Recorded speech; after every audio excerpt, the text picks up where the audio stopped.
This is Craig Stumbaugh at InfoComm 2026 from Jupiter Systems, and we're here today showing our newest processor for command and control applications.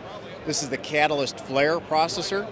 This is our mid-level processor for command and control applications. It's completely customizable for different types and quantities of inputs and outputs.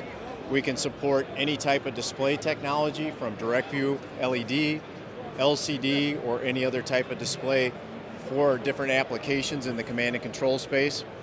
This is coming standard with Windows 11 LTSC as the operating system that allows you to not only run applications on the processor, but also bring that together with different types of sources that may be network-based, web-based, or even direct connect onto a video wall in a command and control environment.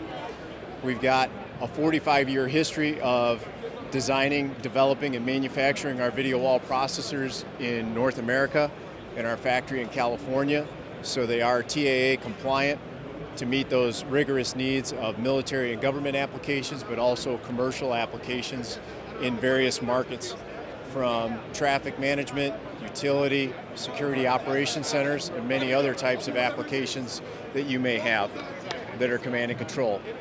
And today we're driving our DirectView LED all-in-one with the Catalyst video wall processor, and we're showing the windowing and the different sources that we're presenting that processor is windowing on the wall.